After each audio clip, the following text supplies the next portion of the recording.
Yes, you can start the program. Okay. Om Sthapakaye cha dharmasya sarvadharma swarupine avatara varisthaya Ramakrishnaya te namaha Namah Shri Yatirajaya Vivekananda Suraye Satchit Sukha Swarupaya Swamine Tapaharine নমস্কার, শুভ অপরাহ্ন। সর্বপ্রথম ভগবান শ্রীরামকৃষ্ণদেব, শ্রী শ্রী মা সারদা দেবী এবং স্বামীজির পাদপদ্মে শতকোটি প্রণাম জানাই। উপস্থিত প্রিন্সিপাল মহারাজ স্বামী কমলাস্থানন্দজি, ভাইস প্রিন্সিপাল মহারাজ স্বামী বেদানুরাগানন্দজি এবং উপস্থিত রামকৃষ্ণ মিশন বিবেকানন্দ সেন্টিনারি কলেজের সমস্ত ছাত্রবৃন্দ এবং ভার্চুয়াল মাধ্যমে উপস্থিত সকলকে জানাই সুস্বাগতম। আজ ভগবান শ্রীরামকৃষ্ণ দেবের মানস পুত্র স্বামী ব্রহ্মানন্দজি মহারাজের 160তম জন্মতিথি। তার চরণে প্রণাম জানাই এবং প্রার্থনা জানাই যাতে সকলের কল্যাণ হয়। স্বামী ব্রহ্মানন্দজি মহারাজের জন্ম হয়েছিল মাঘ মাসের শুক্লা তৃতীয়া তিথিতে এবং এই উপলক্ষে রামকৃষ্ণ মঠ ও মিশনে প্রতি বছর বিশেষ পূজার আয়োজন হয়। তাই এই পুণ্য তিথিতে আমরা Ramakrishna mission Vivekananda centenary college Rahara কলকাতার ছাত্রবৃন্দরা তার প্রতি শ্রদ্ধার্ঘ্য হিসেবে একটি ছোট অনুষ্ঠানের আয়োজন করেছি। আশা করি আপনাদের ভালো লাগবে। শ্রীমৎ স্বামী ব্রহ্মানন্দজি মহারাজ ভগবান শ্রীরামকৃষ্ণ দেবের মানসপুত্র ও সন্ন্যাসী শিষ্য ছিলেন। তিনি বাংলা সন 1269 8ই মাঘ মঙ্গলবার শুক্লা দ্বিতীয়া তিথিতে বা ইংরেজি 1863 খ্রিস্টাব্দের 21শে জানুয়ারি জন্মগ্রহণ করেন বসিরহাটের নিকট শিকোরা গ্রামে।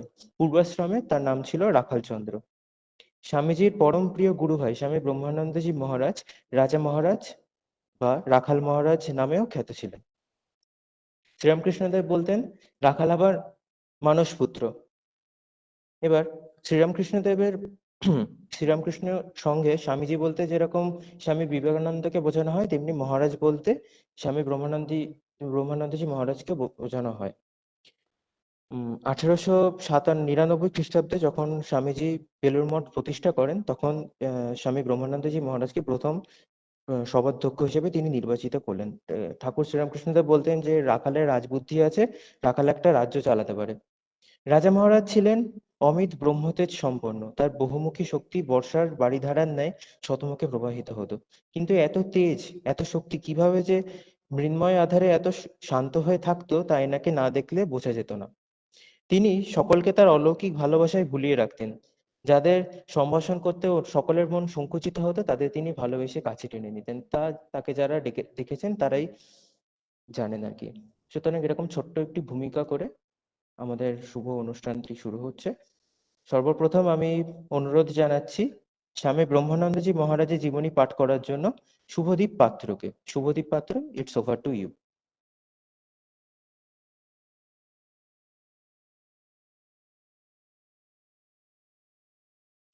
শুভদীপ পাত্র।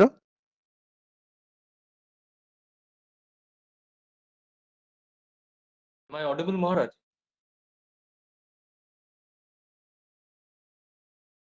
Yes, you are audible. Carry on.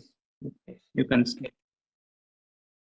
Good afternoon, all of you present here today on this holy occasion of Swami Brahmanandaji's 160th Janmatithi birth anniversary. We are here to celebrate that. He was one of the foremost 16 disciples, monastic disciples of Sri Ramakrishna, and revered, and he was the brother disciple of revered Swami Vivekananda, one of the brother disciples of Swami Vivekananda. Today, on this holy occasion, I am going to present a short biography of him.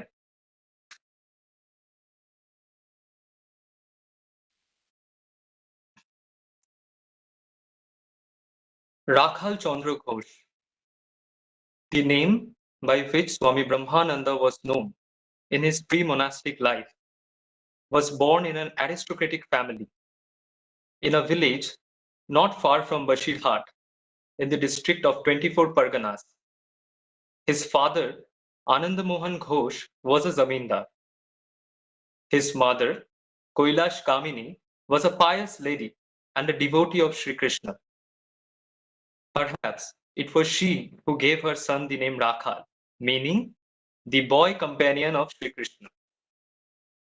When the latter was born on 21st January 1863. Unfortunately, the mother died when Rakhal was only 5 years old. Soon after, his father married a second wife who brought up Rakhal. As a student, Rakhal was remarkable for his intelligence. But even as a boy, he had varied interests in life. Physically, he was much stronger than the average boy of his age. His companions found it hard to cope with him in wrestling or at play. He would take part in many village games and show unsurpassed skill in them. But play and games did not absorb the whole of his attention. Nearby was a temple dedicated to the goddess Kali. Often enough, Rakhal would be found in the precincts of the temple. Sometimes he would play at mother worship along with his companions.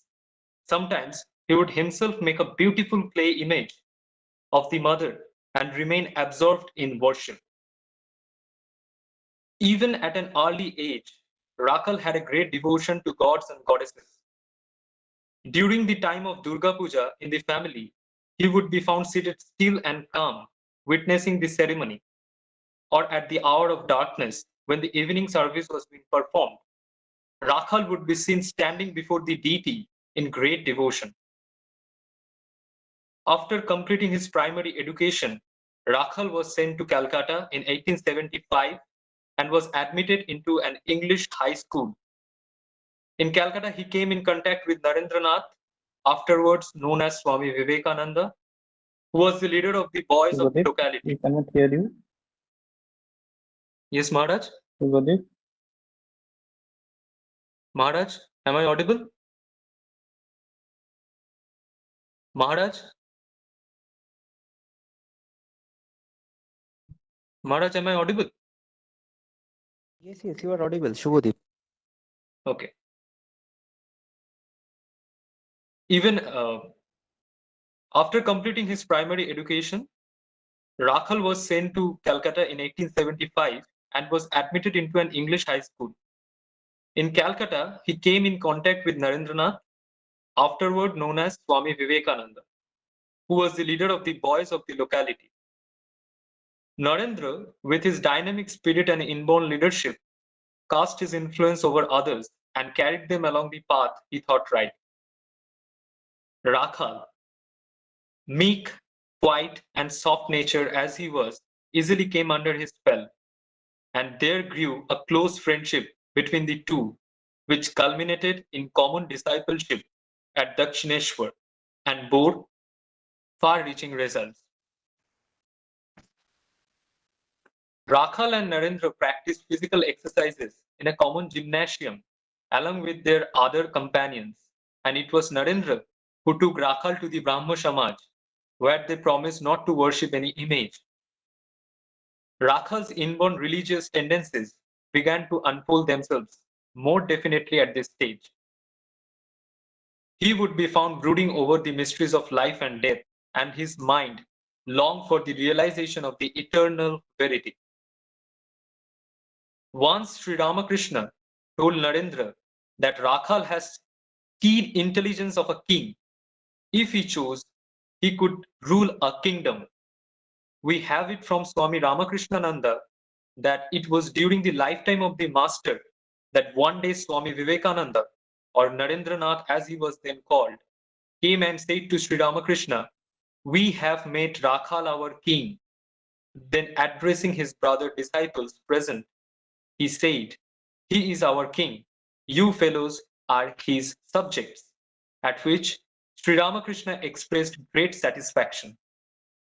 From that time onwards, Swami Brahmananda has been called by his Guru Bhais as Raja and laterally as Maharaj, and in the Ramakrishna order, he was known by his distinctive title and out of respect, never mentioned by name. Swami Ramakrishnananda also said, "None of us mixed with Sri Ramakrishna as intimately as he did. Swami Ram, the master always looked upon Swami Brahmananda as his spiritual son, sent specially by the Divine Mother to take care of his body. Consequently, he allowed the Swami privileges that were vouchsafed to none else. He took Maharaj on his shoulders and often did Maharaj lie resting his head on Sri Ramakrishna's lap.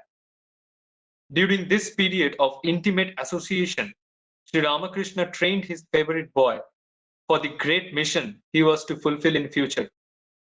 Besides making him undergo various spiritual practices under his direct guidance, equipped him also with a rare amount of secular knowledge, which later on enabled the Swami to be equal to any occasion and lend that remarkable versatility to his genius. We have from the authority already quoted that on one occasion, Sri Ramakrishna was so much struck with his trait of simplicity that he burst into tears as he said, "You are so simple." Cannot be heard properly. You are so simple. Ah, who will look after you after I am gone? Subhadip. It was gratifying to note how this affectionate solicitude of Sri Ramakrishna was responded to by everyone taking the utmost care of We this cannot Swami. hear you properly. Yes, Maharaj, am I audible? Niloy, am I audible? Yes, you are audible. You are audible. Okay, okay. Subhadip. Yes, Maharaj. Maharaj, can you hear me?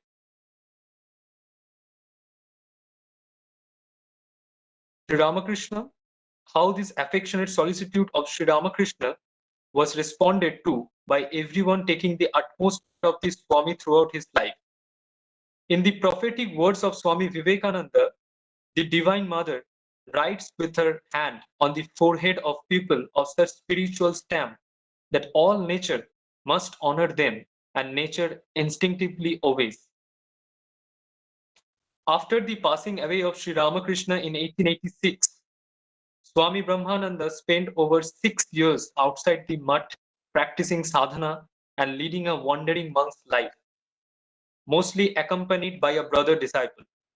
During this period, he visited many holy places of northern India and went as far as Dwarka in Kathiawar. Thus, he had the opportunity to get first-hand knowledge of the condition of the country and the infinite variety of beliefs and opinions that obtain in this miniature continent. Though accustomed to the comforts of a luxurious life from his birth, he showed a wonderful adaptability to the new life of renunciation he had cheerfully embraced at the call of Sri Ramakrishna, and took no thought for physical necessities, intent all the while on the realization of the highest truths of religions, which alone he never ever considered as the supreme goal of human aspirations. Sri Ramakrishna had detected the startling qualities of his pupil's mind and described him in the following glowing terms. He is a Nitya Siddha and Ishwar Koti. He belongs to that class of exceptional personages who have already finished their course of sadhana and realized the goal in some previous birth, and whose spiritual practices in this life are superfluous, being simply to rediscover their past realizations. Their advent on earth is for teaching mankind, these pure souls from the retinue of the Lord in his incarnation. Swami Brahmananda was the embodiment of love, and his very presence always created an atmosphere of the highest purity, blessedness, and peace, which never failed unconsciously to take off the burden of sorrow and anxiety from the hearts of those who sought shelter at his feet. If the time-honored scriptures are an authority, then certainly the Swami Brahmananda was a man of realization for excellence, for in him one could notice a full measure of those characteristics of a free soul purity unselfishness, and love. And this, coupled with a deep insight into the spirit of scriptures, made him an ideal teacher, ever ready to serve afflicted humanity with the best fruits of his realization. Swami Brahmananda was the quiet type of preacher, while Swami Vivekananda was the thundering type. He never, except once, lectured from a public platform, yet his influence was unique. Sri Ramakrishna praised this trait of his disciple, describing him metaphorically as a mango that does not change its color to let people know that it is ripe. How true and how significant. Another tribute the master used to apply to the Swami Brahmananda, that he was like a flint, which you might put 1,000 years underwater, but which would emit fire the moment you hit it. The Swami, like his great master, was not a stingy, pain-hugging sadhu. His methods were always constructive and never destructive, and like a true teacher, he always made his instructions suitable to the taste and capacities of the people, and each, therefore, had just that kind of sadhana prescribed for him as would take him to his goal by the shortest route. The Ramakrishna order comprises monks of all shades of opinion, and Swami Brahmananda's large-heartedness and active sympathy, as much as his wisdom and foresight, guided everyone in the best possible way for his individual growth and well-being, as well as the furtherance of the work and objects of the mission itself. As on the one hand, he looked to the spiritual progress of the inmates of the particular monastery, on the other hand, he always tried to see that they got congenial food and clothing and habitation.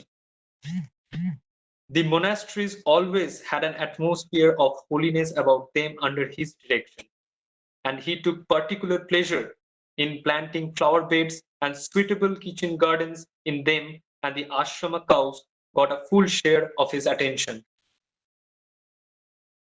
He was also a lover of fun and an intimate friend to children. Wherever he might be, there always gathered around him a group of little children who were as free with him as with one among their playmates. It was a peal of side-splitting laughter that he could create by inventing noble ways of amusing them by facial expressions or the use of masks, and the passing away of the Swami has been a rude shock to the joys of this little fraternity, who have lost in him their best friend and companion. The Swami took special pleasure in feeding people, and wherever he went, there was always a good stock of prasad available. He was a believer in image worship as an indispensable discipline in the spiritual development of ordinary men. He had a great love for devotion. Properly. He had a great love for devotional music and considered it as a very useful aid in religious life.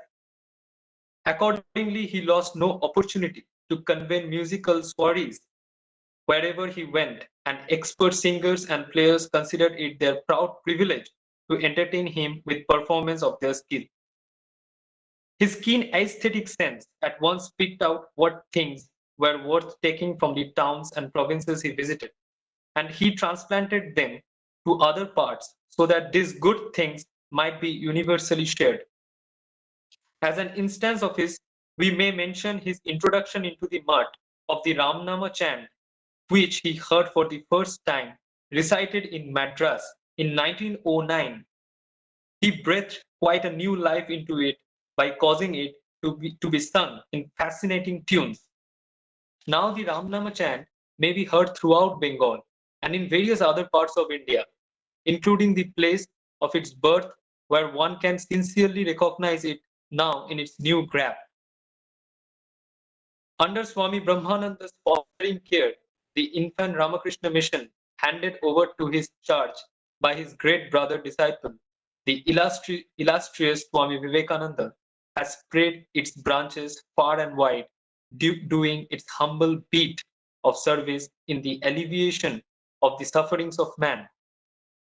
In his passing away, the country and in a remote way, the world has suffered a serious loss, the extent of which it is at present too early to judge. During the last 2 years of his life, the Swami set himself to build a monastery at Bhubaneswar in the Puri district and almost brought it to completion.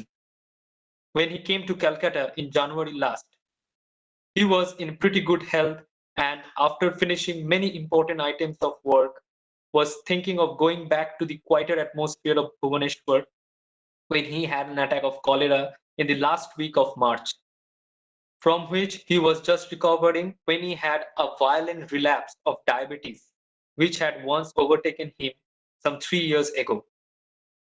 The attack soon proved too serious for treatment, and the doctors as well as the Swami knew that the end was approaching.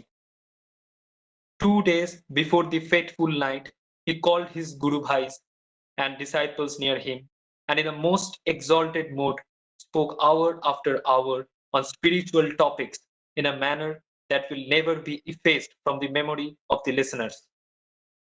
These last exhortations were too sweet and ethereal to be reproduced in words.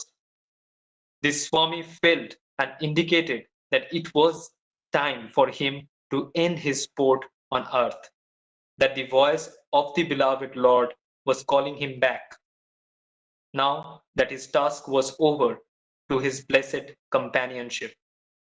The hour drew nigh, the curtain fell, the Swami entered into Mahasamadhi. Thank you. This was a short biography of Swami Brahmananda.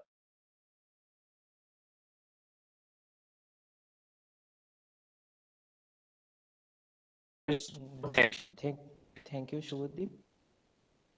আমরা সকলেই এখন শুনতে পারলাম যে স্বামী ব্রহ্মানন্দজি মহারাজের দীপজীবন সম্পর্কে জানতে পারলাম, খুবই ভালো লাগলো জেনে। এই প্রসঙ্গে আমার ঠাকুরের একটা কথা মনে পড়ে যাচ্ছে আর কি, আমি ঠাকুর কি বলেছেন আর কি স্বামী ব্রহ্মানন্দজি মহারাজ সম্পর্কে, সেটা একটু আমি বলছি। ভগবান শ্রীরামকৃষ্ণদেব বলছেন যে মা ইচ্ছে করে একটি শুদ্ধ সত্য ত্যাগী ভক্ত ছেলে আমার কাছে সর্বক্ষণ থাকে। একদিন দেখি মা একটি ছেলে এনে আমার কোলে বসিয়ে দিয়ে বললেন, এইটি তোমার ছেলে। আমি তো শিউরে উঠলাম। মা আমার ভাব দেখে হেসে বললেন, সাধারণ সাংসারিক ভাবের ছেলে নয়, ত্যাগী মানুষ পুত্র। রাখাল লাস্টেই চিনতে পারলাম, এই সেই। এমনই ছিলেন আমাদের রাখাল মহারাজা। এরপর আমি সৌমেন ঘোষকে আহ্বান জানাচ্ছি স্বামী ব্রহ্মানন্দজি মহারাজের কথোপকথন সম্পর্কে কিছু বলার জন্য। Soumen, it's over to you. Am I audible? Yes, you are audible, Showman. Oh, okay. Please switch on your video also. Can you please put on your video, Showman? Yes. Yes, okay.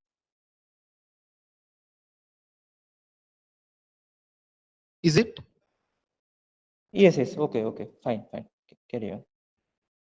আমি প্রথমেই শ্রী রামকৃষ্ণ দেবের শিষ্য স্বামী ব্রহ্মানন্দ মহারাজের জন্মতিথিতে তার চরণে প্রণাম জানাচ্ছি এবং উপস্থিত শ্রদ্ধেয় মহারাজদের আমার প্রণাম। আমি স্বামী ব্রহ্মানন্দ মহারাজের 160তম জন্মজয়ন্তী উপলক্ষে ধর্ম প্রসঙ্গে স্বামী ব্রহ্মানন্দ মহারাজের কথোপকথন থেকে নির্বাচিত কিছু অংশ পাঠ করে শোনাবো। স্থান বেলুড় মঠ, 25শে এপ্রিল 1913। প্রশ্ন, মন তো কিছুতেই স্থির হয় না। এর উত্তরে স্বামী ব্রহ্মানন্দ মহারাজ বলছেন, প্রত্যহ কিছু কিছু ধ্যান জপ করবে, কোনো দিন বাদ দেবে না। মন বালকের ন্যায় চঞ্চল, ক্রমাগত ছুটাছুটি করে, উহাকে পুনঃ পুনঃ টেনে এনে ইষ্টের ধ্যানে মগ্ন করবে। এইরূপ 2-3 বছর করলেই দেখতে পাবে যে প্রাণে অনির্বচনীয় আনন্দ আসছে, মনও স্থির হচ্ছে।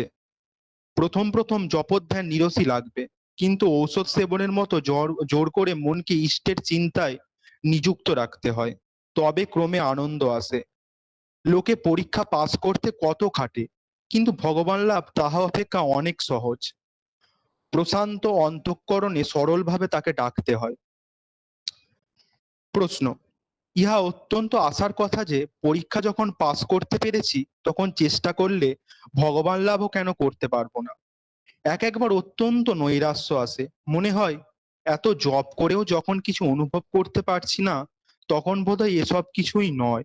এর উত্তরে মহারাজ বলছেন, না না, নিরাশ হবার কোনো কারণ নেই। কর্মের ফল অনিবার্য। হেলায় হোক আর খুব ভক্তির সহিতই হোক, নাম করলে তার ফল হবেই। কিছুকাল নিয়মিত রূপে সাধন করো। ধ্যানাদিতে কেবল যে মনের শান্তি হয় তা নয়, উহাতে শরীরেরও উন্নতি হয়। ব্যায়াম সিয়াম কম হয়, শরীরের উন্নতির জন্য ধ্যানাদি করা উচিত। প্রথম প্রথম ধ্যান তো মনের সঙ্গে যুদ্ধ। দোলায়মান মনকে ক্রমাগত টেনে এনে ইষ্টপদ্মে লাগাতে হয়। এতে কিছুক্ষণ পর একটু মাথা গরম হয়। এজন্য প্রথম প্রথম বেশ ধ্যান ধারণা করে মস্তিষ্ককে খুব বেশি খাটাতে নেই, খুব আস্তে আস্তে বাড়াতে হয়। কিছুদিন এরূপ অভ্যাসের ফলে যখন ঠিকঠাক ধ্যান হবে, তখন এক আসনে বসে 2-4 ঘন্টা ধ্যান ধারণা করলেও কোনো কষ্ট হবে না। বরং সুষুপ্তির পর শরীর ও মন যেরূপ স্বাচ্ছন্দ্য হয় সেরূপ বোধ হয়, আর ভিতরে খুব আনন্দ অনুভব হতে থাকে। সাধনার প্রথম অবস্থায় খাওয়া দাওয়া সম্বন্ধেও যথেষ্ট বিশেষ দৃষ্টি রাখা প্রয়োজন। শরীরের সঙ্গে মনের খুবই নিকট সম্বন্ধ। খাওয়ার দোষে শরীর অসুস্থ হলে ধ্যান ধারণা করা অসম্ভব। সেই জন্য খাওয়া দাওয়া সম্বন্ধে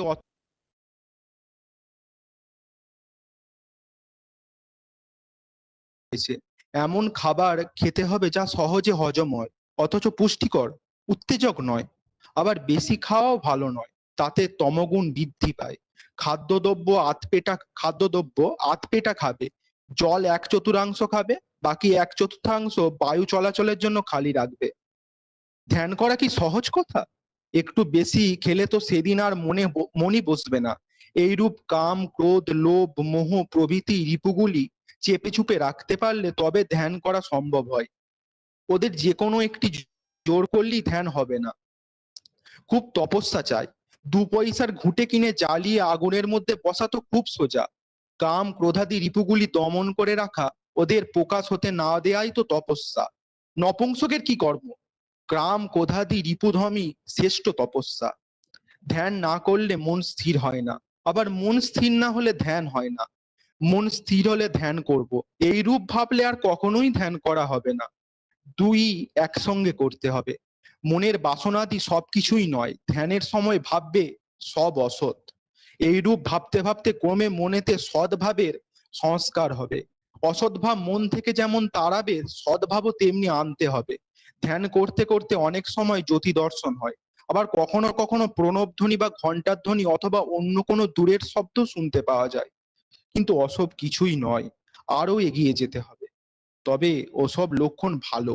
ওইরূপ হলে বুঝতে হবে ঠিক ঠিক রাস্তায় যাচ্ছি। একটি লোক খুব ডান পিটে ছিল। মৃত্যুর 15 দিন আগে বলছে, চল চল আমায় গঙ্গায় নিয়ে চল। তোরা বুঝি ভেবেছিস আমি এখনই মরবো?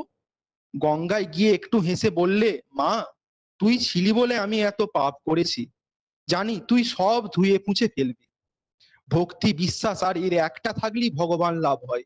স্বামীজি অর্থাৎ স্বামী বিবেকানন্দ বলতেন, কুণ্ড কুণ্ডলিনী একটু জাগা বড় ভয়ানক, এ উপরে না উঠলে কামগদাধি নিচে বৃত্তিগুলি ভয়ানক প্রবল হয়। এই জন্য বৈষ্ণবদের মধুর ভাব ও সখী ভাবের সাধনা উচ্চ অধিকারী ভিন্ন বড় বিপজ্জনক। প্রথম প্রথম রাসলীলা বিষয়ক বইও পড়তে নেই। প্রশ্ন, মহারাজ মন্ত্র নেবার কি দরকার?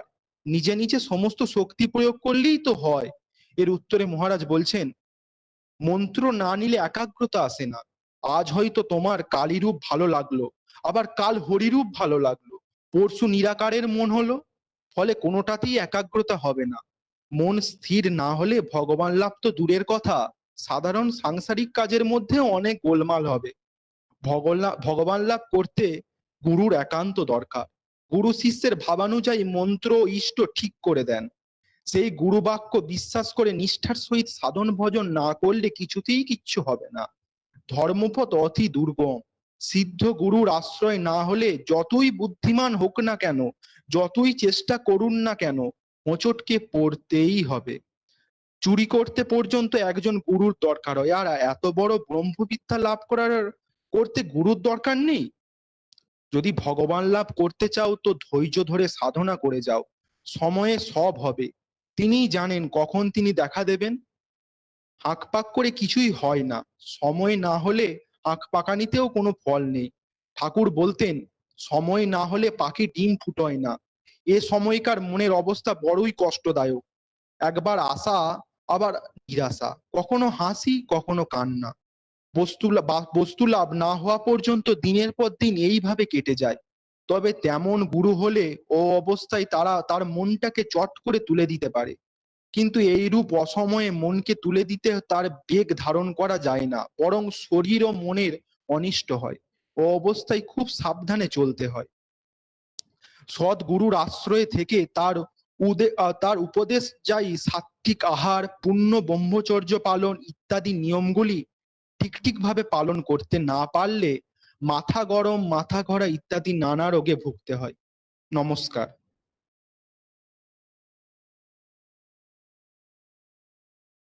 থ্যাংক ইউ শোভন, খুব ভালো লাগলো শুনে স্বামী ব্রহ্মানন্দজি মহারাজের কথোপকথন সম্পর্কে। এই বিষয়ে আমি একটি গল্প বলতে চাই আর কি। গল্পটি স্বামী ব্রহ্মানন্দজি মহারাজ বলেছেন যে, উনি বলছেন যে ঠাকুর বলতেন যে ভগবান লাভ করতে গেলে খুব অনুরাগ চাই। তারপর উনি বলছেন যীশু খ্রিস্টের একটা গল্প বলেছিলেন। একবার এক বৃদ্ধ ব্যক্তি যীশু খ্রিস্টের কাছে এসেছেন আর কি। উনি জিজ্ঞেস করছেন কি করে ভগবান লাভ করা যায়। এবার যীশু খ্রিস্ট তাকে কিছু না বলে এই বৃদ্ধ ব্যক্তিকে নিয়ে একটা নিকটস্থ একটি পুকুরে নিয়ে গিয়ে তাকে জলের মধ্যে চুবিয়ে ধরেছেন আর কি, মানে একদম ঠেসে ধরেছেন। তারপরে কিছুক্ষণ পরে বৃদ্ধটিকে জল থেকে বার করে বললেন যে তোমার কিরকম অনুভূতি হচ্ছিল। উনি বলছেন যে আমার এমন হচ্ছিল যে আমার দম বন্ধ হয়ে এক্ষুনি বোধহয় প্রাণটি বেরিয়ে যাবে, দম আটকে আসছিল। যীশু খ্রিস্ট তখন বলেছিলেন ভগবানের জন্য যখন তোমার এরকম অনুভূতি হবে তখনই তুমি ভগবান লাভ করবে। যাই হোক, এরপরে স্বামী ব্রহ্মানন্দজি মহারাজের উপদেশ সম্পর্কে আমি বলার জন্য আমি অনুরোধ জানাচ্ছি সম্রাট সুতারকে। Samrat, now it's over up to you. Okay, আমি কি ক্যামেরাটা অন করব নাকি? হ্যাঁ, ক্যামেরাটা তুমি অন করো।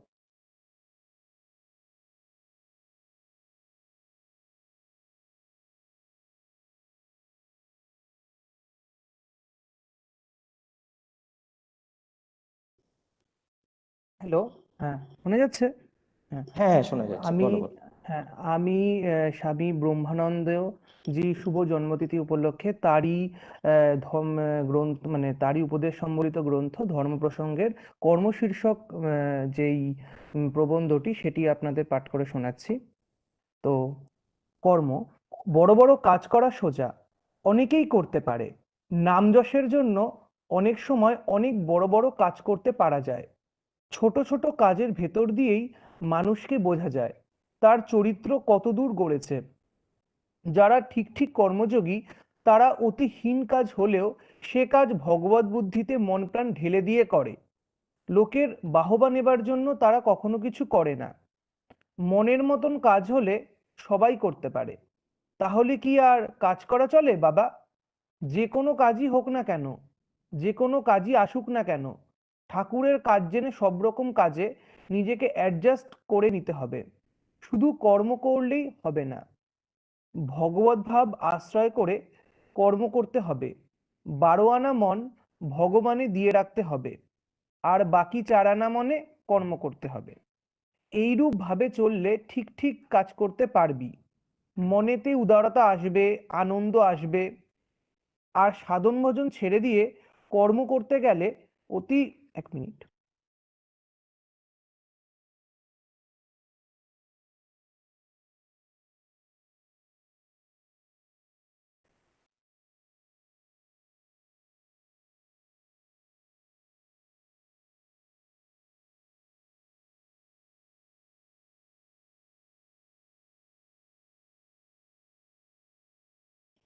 শুধু কর্ম করলেই হবে না, ভগবত ভাব আশ্রয় করে কর্ম করতে হবে। 12 আনা মন ভগবানে দিয়ে রাখতে হবে, আর বাকি 4 আনা মনে কর্ম করতে হবে। এইরূপ ভাবে চললে ঠিক ঠিক কাজ করতে পারবি। মনেতে উদারতা আসবে, আনন্দ আসবে। আর সাধন ভজন ছেড়ে দিয়ে কর্ম করতে গেলে সহজেই অহংকার, অভিমান আসবে, আর যত ঝগড়াঝাটি, অশান্তির সৃষ্টি হবে। কর্ম করিস আর যাই করিস, সাধন ভজন ছাড়িস নে। শিশিটা ভেঙে ফেললি? যত অলুক্ষণে স্বভাব! কি উড়ো উড়ো মন নিয়ে তোরা কাজ করিস? কাজ করতে করতে অত কি ভাবিস? অত অস্থির মন নিয়ে কোনো কাজই হয় না। না ধর্ম না কর্ম, মন স্থির করে সব কাজ করতে হয়। তা ছোট কাজই হোক আর বড় কাজই হোক। যাদের কাজেতে মন স্থির হয় তাদের জানবি ধ্যান জপেতেও মন স্থির হয়। কর্ম করতে গেলে প্রথমত কর্মতে খুব প্রীতি থাকা চাই, দ্বিতীয়ত ফলের দিকে মোটেই দৃষ্টি থাকবে না, তবেই ঠিক ঠিক কর্ম করা যায়। এই হলো কর্মযোগের সিক্রেট। যা কিছু করবি সবই ঠাকুরের কাজ জানবি, তাহলে কর্মতে কখনো অপ্রীতি হবে না, ফলেতেও আসক্তি আসবে না। এই ভাব ছেড়ে দিয়েই তো তোদের গোড়ায় গলদ হয়। কাজই বা করবি কি আর ধর্মই বা করবি কি? কাজ করতে এত ভয় পাস কেন? পূজনীয় বাবুরাম মহারাজকে দেখিয়ে দিয়ে এরা যা বলবেন করবি, তাতে তোদের মহাকল্যাণ হবে জানবি। এরা সব মহাপুরুষ লোক, এদের কথা না শুনলে ধর্মকর্ম কিছুই হবে না বাপু। যা বলছেন করে যা। সব কাজই কাজ, সাধন ভজন করাও কাজ, আবার সংসার পালন করাও কাজ। ঠিক ঠিক করতে পারলেই হলো। সবই ভগবানের প্রার্থনা স্বরূপ। Work is warship. গীতায় কর্মের কথা আছে। এই কর্ম দ্বারাই লোক মুক্ত হবে, নির্বাণ লাভ করবে। কর্ম বড় কঠিন। কুল ব্রেন মানে ঠান্ডা মাথা, ত্যাগ বৈরাগ্য খুবই দরকার, তা না হলে ওতে ডুবতে হয়। সিদ্ধি লাভের পর প্রকৃতপক্ষে কর্মের অধিকারী হয়। নমস্কার। হ্যাঁ, ধন্যবাদ সম্রাট, খুব সুন্দর লাগলো, হুম, সুন্দরভাবে তুমি বলেছো। স্বামী ব্রহ্মানন্দজির উপদেশ এই প্রসঙ্গে একটি স্বামী স্বামী ব্রহ্মানন্দজি মহারাজের জীবনের একটি ঘটনা আমি বলতে চাই আর কি, খুবই মানে অদ্ভুত ঘটনা আর কি, যদি শোনা যায়। সরি, হ্যাঁ, ঘটনাটি এরকম। আহ, স্বামী ব্রহ্মানন্দজি মহারাজের সামনে একজন আহ, যাই হোক একজন ভদ্রলোক সামনে দাঁড়িয়ে ভাবছেন উনি তো এত বড় মহাপুরুষ, আজকে আমি ওনার সামনে কোনো খারাপ চিন্তা করে দেখি, করবো আর কি, কোনো খারাপ চিন্তা করব, দেখি উনি আমাকে আটকাতে পারেন কিনা, এরকম ভাবে উনি নিজের প্রচেষ্টা চালালেন। অনেকক্ষণ ধরে প্রচেষ্টা চালালেন, কিন্তু কোনোভাবেই কোনো প্রকার খারাপ চিন্তা তার মনে এলোই না। কিছুক্ষণ বাদে তিনি কিন্তু স্বামী রাখাল মহারাজকে কিন্তু কিছু বলেননি আর কি। কিছুক্ষণ বাদে রাখাল মহারাজ তার দিকে তাকিয়ে বললেন, কিরে পারলি? তো এরকমই ছিলেন আমাদের রাখাল মহারাজ। যাই হোক, এরপরে আবার ধর্ম প্রসঙ্গে স্বামী ব্রহ্মানন্দজি মহারাজের কথোপকথন আলোচনা করবে অঙ্কন ভট্টাচার্য। আমি তাকে আহ্বান জানাচ্ছি। অঙ্কন, it's up to you.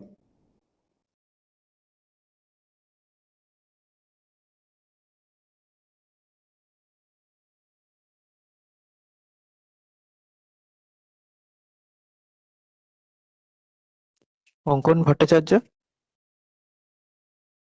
Yes, am I audible? Yes, you are audible. তোমার কথাটা একটু আস্তে আসছে, একটু দেখো, আর ভিডিওটা অন করো। আচ্ছা, এটা শোনা যাচ্ছে? হ্যাঁ, একটু একটু প্রবলেম হচ্ছে সাউন্ডে। আসতে হচ্ছে। হ্যাঁ হ্যাঁ, একটু আস্তে হচ্ছে, তোমার সাউন্ড আসছে না। সাউন্ড আসছে না? না না, সাউন্ড আসছে না।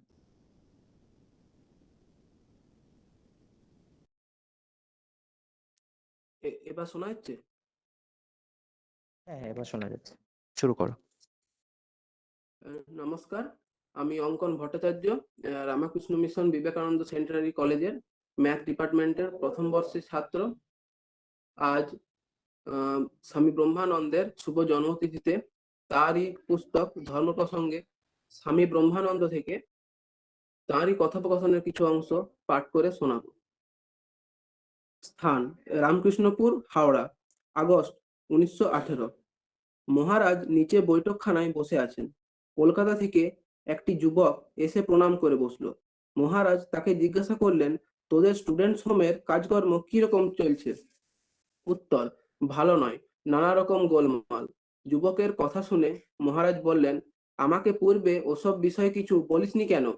মহারাজের কথা শুনে যুবকটি আর কোনো জবাব না দিয়ে দুঃখিত ও অনুতপ্ত হয়ে বিষণ্ণ বদনে বসে রইল। মহারাজ তখন খুব স্নেহ ভরে তাকে ডেকে বোঝাতে লাগলেন, দেখ, তুই যাদের উপকার করবি তারাই তোর অনিষ্ট করবে। বিদ্যাসাগর মহাশয় লোকের এত উপকার করলেন, কিন্তু যারা তার সাহায্য পেয়েছে তারাই তার নিন্দা ও অনিষ্ট করেছে। শেষকালে তিনি লোকের ওপর ডিসগাস্টেড হয়ে গিয়েছিলেন। কোনো লোক তাকে নিন্দে করছে শুনলে তিনি এমনও বলেছেন, কই, আমি তো তার কোনো উপকার করিনি। এই হলো সংসারের ধর্ম। তবে কি জানিস, সৎ ধর্ম অন্যরকম। সৎভাবের লোক উপকার করেই যাবে, ওই তাদের স্বভাব। দুষ্ট লোক অনিষ্ট করবে সেও তাদের স্বভাব। একজন সাধু নদীর ধারে বসে ধ্যান জপ করত। একদিন একটি বিছে জলে ভেসে যাচ্ছে দেখে তার মনে দয়া হলো এবং হাতে ধরে বিছেটাকে জল থেকে পাড়ে তুলে দিলে। বিছেটাকে যেমনি ধরতে গেছে অমনি সে হাতে কামড়ে দিয়েছে। সাধুটি তখন যন্ত্রণায় ছটফট করতে লাগলো। কিছুক্ষণ বাদে বিছেটা আবার জলে পড়ে গিয়ে হাবুডুবু খাচ্ছিল। তা দেখে সাধুটি আবার তাকে পাড়ে তুলে দিলে। বিছেটা আবার তাকে কামড়ে দিলে। কিছুক্ষণ পরে বিছেটা আবার জলে পড়ে গিয়ে হাবুডুবু খাচ্ছে দেখে সাধুটি যখন তাকে ফের তুলতে যাচ্ছে তখন এক ব্যক্তি বললে, দেখুন কথা শোনা বিছে যাচ্ছে? কামড়ে দিচ্ছে। মাঝখানে কথা শোনা যাচ্ছে না অঙ্কন, একটুখানি আরেকবার কিছুটা ফিরে গিয়ে শুরু শোনা করো। যাচ্ছে। আচ্ছা আচ্ছা। একজন সাধু, শোনা যাচ্ছে মহারাজ? হ্যাঁ, একজন সাধু শোনা যাচ্ছে না। বাকিটা শুনতে পাচ্ছে কি? হ্যাঁ মহারাজ, এখানে শোনা যাচ্ছে, একটু আস্তে গেলেও শোনা যাচ্ছে।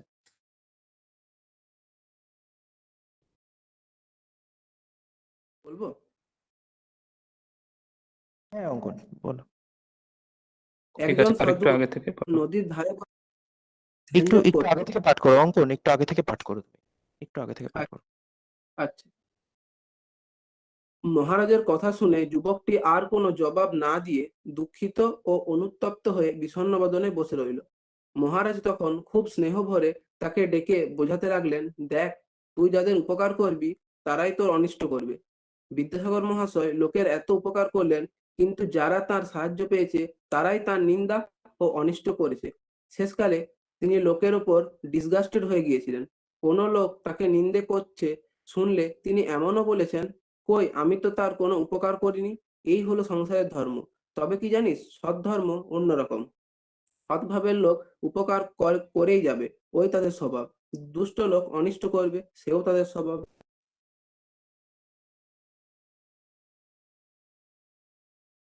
ধ্যান জপ করত। একদিন একটি বিছে জলে ভেসে যাচ্ছে দেখে তার মনে দয়া হলো এবং হাতে ধরে বিছেটাকে জল থেকে পাড়ে তুলে দিলে। বিছেটাকে যেমনি ধরতে গেছে অমনি সে হাতে কামড়ে দিয়েছে। সাধুটি যখন যন্ত্রণায় ছটফট করতে লাগলো, কিছুক্ষণ বাদে বিছেটা আবার জলে পড়ে গিয়ে হাবুডুবু খাচ্ছিল। তা দেখে সাধুটি আবার তাকে পাড়ে তুলে দিলে। বিছেটা আবার তাকে কামড়ে দিলে।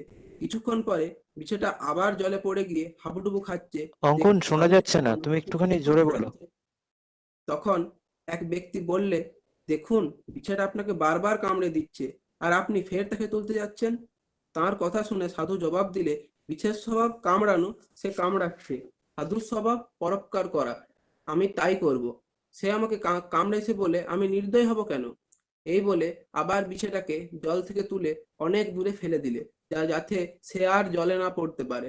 যাদের সৎ স্বভাব তারা এইরূপই করে যাবে, তারা কখনো নিজের স্বভাব ছাড়ে না। ধন্যবাদ।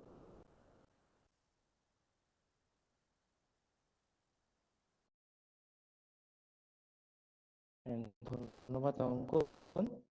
খুব সুন্দরভাবে স্বামী ব্রহ্মানন্দজি মহারাজের কথোপকথন এরম ভাবে বলার জন্য, আলোচনা করার জন্য।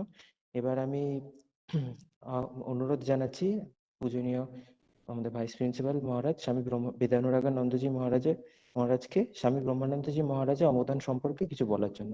মহারাজ।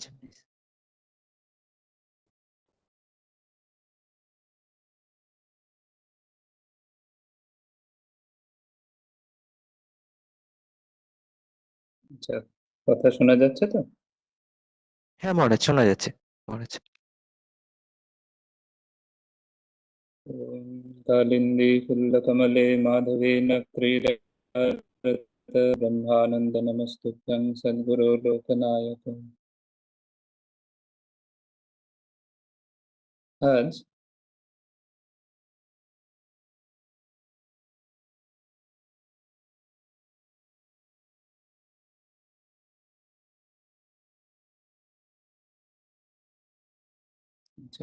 কথা শোনা যাচ্ছে?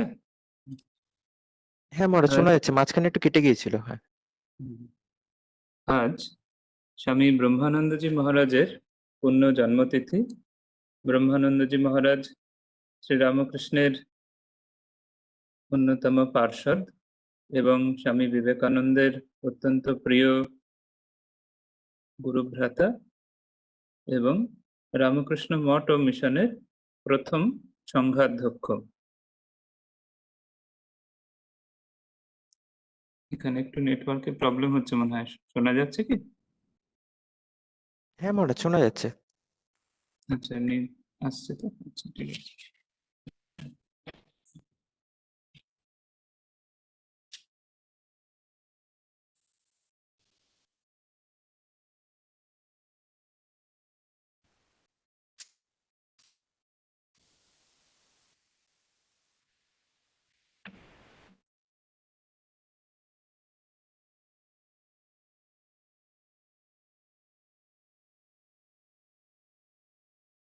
বাবাজি মহারাজের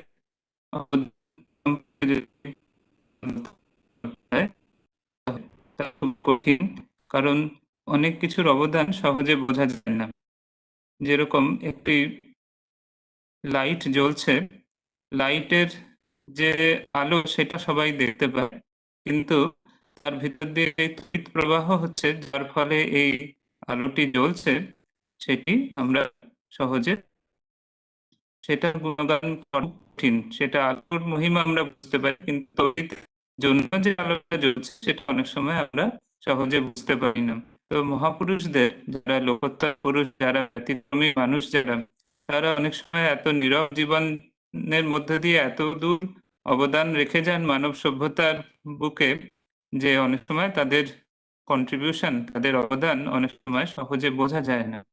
তো আজকে সেই রকমই একজন অসাধারণ ব্যক্তির জন্মতিথি, স্বামী ব্রহ্মানন্দজি মহারাজ। তার সম্পর্কে আমরা খুব অল্পে বোঝার চেষ্টা করি। স্বামী ব্রহ্মানন্দজি মহারাজ, স্বামী বিবেকানন্দের যখন মহাসমাধি হয়ে গেল 4 জুলাই 1902 সালে, তারপরে অনেকে ভেবেছিল যে এই যে রামকৃষ্ণ বিবেকানন্দ, এই যে ভাবান্তরণ, এই যে রামকৃষ্ণ মঠ মিশন যেটি চলছে আজকেও সারা বিশ্বব্যাপী একটি যে সংগঠন, যেটির মধ্যে দিয়ে স্বামী বিবেকানন্দ স্বপ্ন পূরণের জন্য সৃষ্টি করেছিলেন, যে যাতে মানুষের মহিমা গান হবে এবং বহু মানুষ নানাভাবে উপকৃত হবে, তো সেই জিনিসটি বোধহয় সব অনেকে ভেবেছিল যে স্বামী বিবেকানন্দের শরীর চলে যাওয়ার পরে, তার দেহ ত্যাগের পরে বোধহয় আর সেইভাবে এইটি বোধহয় বন্ধ হয়ে যাবে, এইরকম অনেকের আশা আশঙ্কা অনেক রকম ছিল। যারা এটিকে, তো এরকম অনেক যে পরিস্থিতি ছিল, যেরকম যারা আর কি স্বামী বিবেকানন্দের ভাব বুঝতে পারতেন না, তারা ভাবতেন যে এবার বোধহয় আর সেই জিনিসটি বোধহয় আর সেইভাবে এগোবে না। এবং যারা তার অনুরাগী ছিলেন, তাদেরও খুব আশঙ্কা ছিল যে এবারে কি করে সবকিছু চলবে। কিন্তু অসাধারণভাবে এই সংঘের প্রথম সংঘাধ্যক্ষ হিসেবে স্বামী বিবেকানন্দ স্বামী ব্রহ্মানন্দজি মহারাজকে এই স্থলাভিষিক্ত করে গিয়েছিলেন। এবং শ্রী রামকৃষ্ণ দেব, উনিও বলেছিলেন যে রাখালের রাজবুদ্ধি আছে, ও চাইলে একটি রাজ্য চালাতে পারে। অথচ রাখাল অর্থাৎ স্বামী ব্রহ্মানন্দজি মহারাজ খুবই শান্ত স্বভাবের ছিলেন, খুবই একেবারে অন্তর্মুখ ছিলেন সদা সর্বদা, এবং কখনো তাকে সেই অর্থে কেউ প্রথম দৃষ্টিতেই হয়তো চিনতে পারা খুব কঠিন ছিল যে তিনি একজন যে লিডার, তিনি একজন যে অসাধারণ নেতা হতে পারেন, সেই বিষয়ে ধারণা কিন্তু সাধারণ মানুষের পক্ষে করা হয়তো কঠিন হতো। কিন্তু রামকৃষ্ণদেব এবং স্বামী বিবেকানন্দ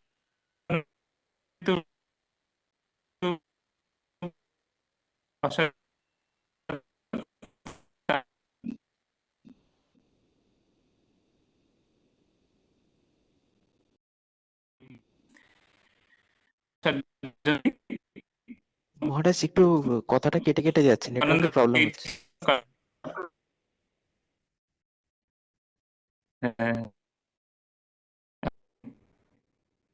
কোনটি?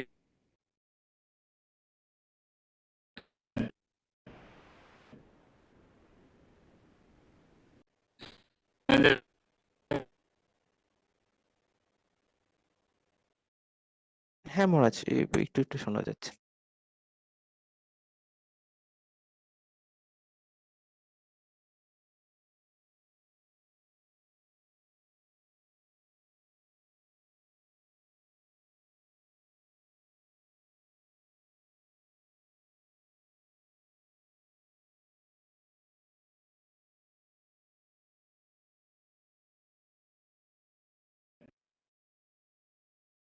মহারাজ মানে ভিডিওটা অন আছে বলে প্রবলেম হচ্ছে আর কি নেটওয়ার্কের।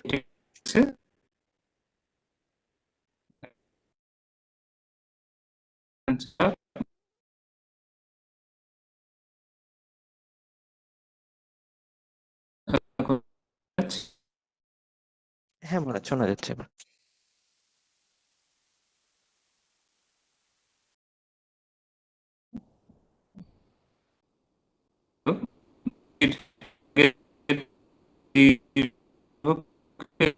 ছিলেন মহারাজ, এর সাথে ভাই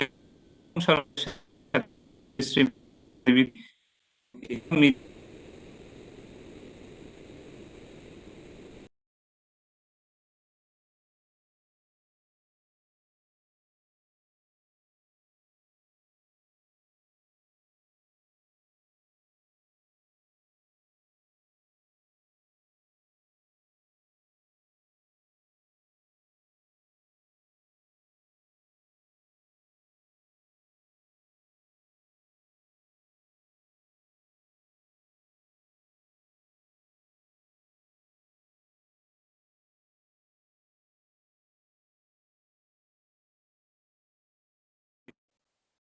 স্বামী ব্রহ্মানন্দের অন্যতম অবদান।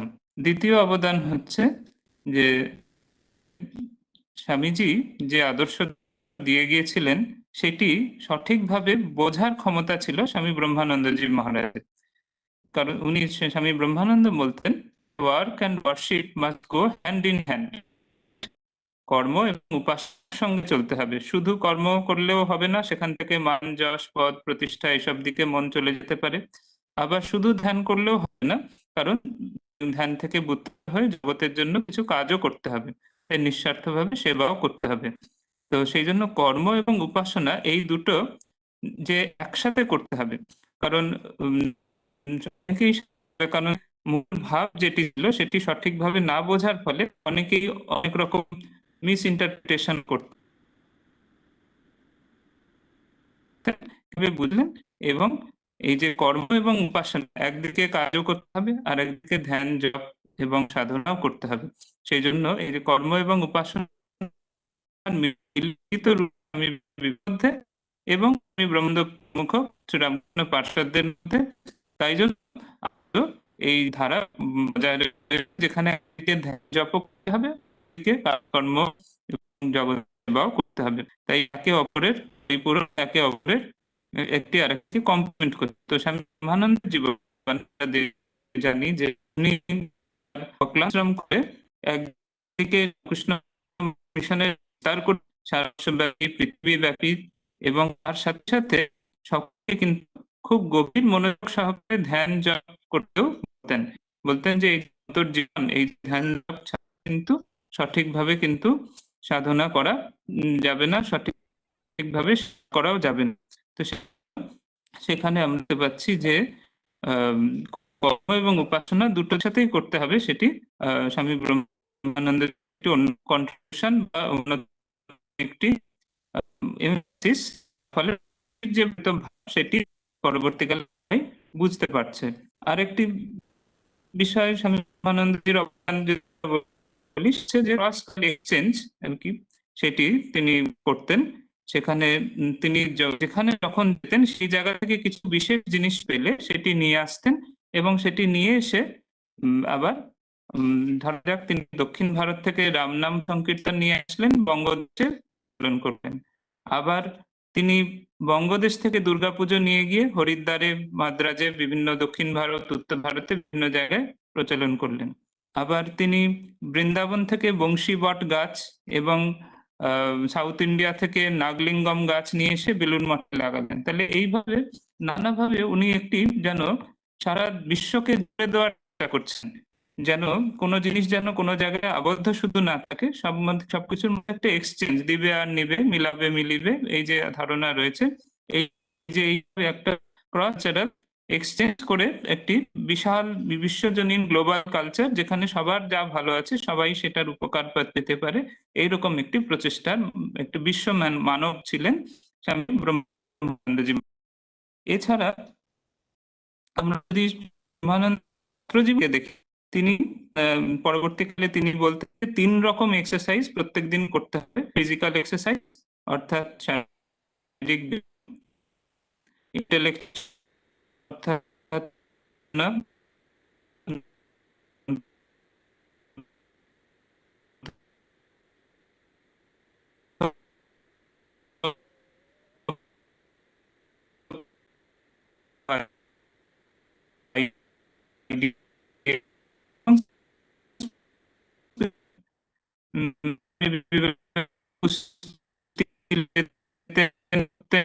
অলসতার এবং তার সাথে গভীর ধ্যান জপের অভ্যাস শরীর এবং বুদ্ধি এবং ফলে যেমন স্বামী বিবেকানন্দেরও একটি আনন্দের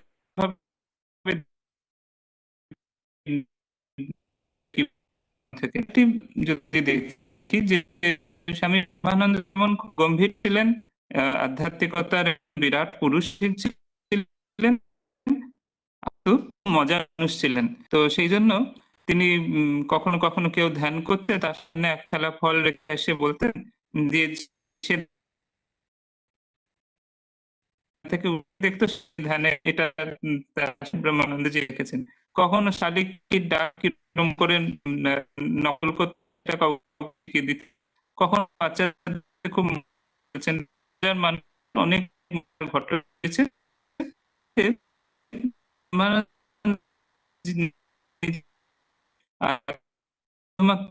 না এদিকে রয়েছে, একদিকে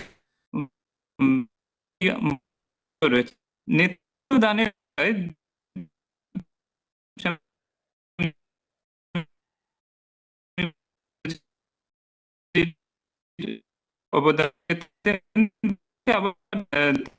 সেখানে নির্ভুল নিখুঁত হতো। তো এর থেকে নেতৃত্ব দানের বিষয়ে যারা প্রত্যেকে বেশি তারাই নেতৃত্ব অর্জন করে। এই জন্য জগতের খুব যারা প্রত্যেক তুলে নিতে পারবে বা জগতের কাজে সঠিকভাবে নিয়োজিত হতে পারবে। তো সেখানে আমাদের যে করে ক্ষমতা, আবার দিকে একেবারে কর্মনিষ্ঠ হলো সুযোগ আসবে তখন আর কি। তো সেই জন্য একদিকে করে মন যখন তোলার আসবে আমাদের কাজকর্মে ঝাঁপিয়ে পড়ার এবং সঠিকভাবে সার্থক কর্ম করার ক্ষমতাও তখন আসবে। এইভাবে, এবং সর্বশেষে একটা দুটো কথা বলি, জানি না শোনা কি শোনা যাচ্ছে? হ্যাঁ মহারাজ, শোনা যাচ্ছে। আচ্ছা হ্যাঁ শোনা যাচ্ছে। আচ্ছা, তার লোক চেনার খুব অসাধারণ ক্ষমতা ছিল। তিনি কে কিরকম সেটি সঠিকভাবে বুঝতে পারতেন আর কি। তো সে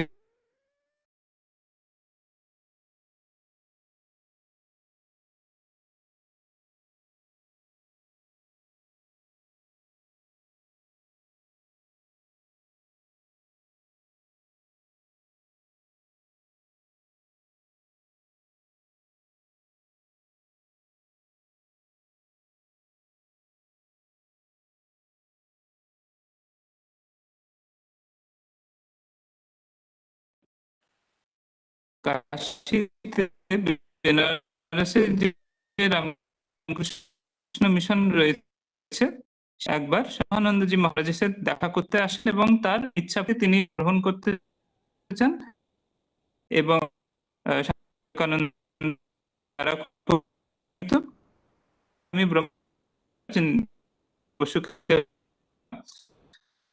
অনেক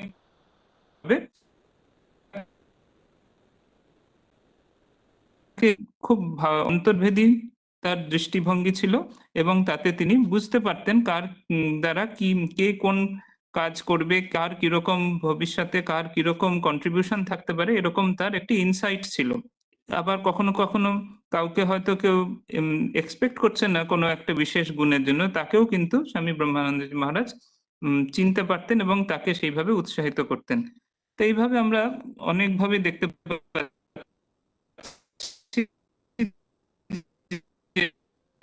স্বামী খুব তার ফলে আমাদের যত আমরা তার চর্চা করব তত আমাদের উপকার হবে।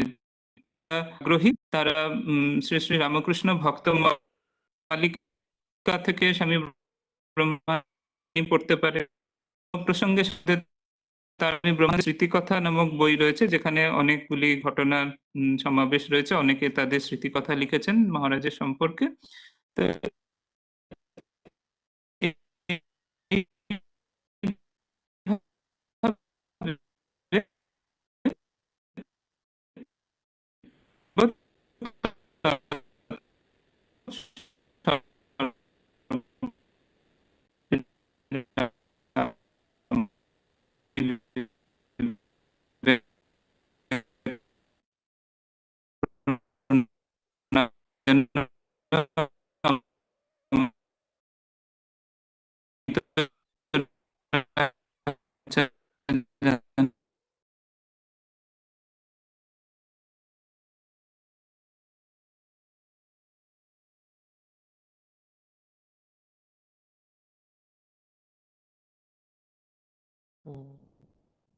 ধন্যবাদ মহারাজকে, অনেক ধন্যবাদ। এর থেকে ভালো আর কি পরিসমাপ্তি হতে পারে আর কি আমরা নতুন ভাবে জানতে পারলাম।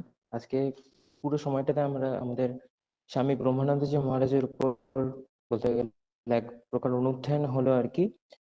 এই মহারাজের এই বক্তৃতার সাথে সাথে এই শুভ অনুষ্ঠানের শুভ সমাপ্তি হচ্ছে আর কি। আপনারা যারা সকলে আছেন আর কি ভার্চুয়াল মাধ্যমে বা এখানে সব ছাত্রবৃন্দদেরকে সকলেরই আশা করি ভালো লেগেছে। ঠাকুরমা স্বামীজির শ্রীচরণে শতকোটি প্রণাম জানাচ্ছি আমি, এবং স্বামী ব্রহ্মানন্দজি মহারাজেরও চরণে প্রণাম জানাচ্ছি এবং প্রার্থনা জানাচ্ছি যেন সকলের কল্যাণ হয় এবং তার আদর্শকে যেন আমাদের জীবনের পাথেয় করতে পারি এবং আমাদের যাতে সর্বাঙ্গীন বিকাশ সম্ভব হয়। ওম শান্তি শান্তি শান্তি। হরি ওম তৎসৎ। শ্রীরামকৃষ্ণার্পণমস্তু। নমস্কার, ধন্যবাদ।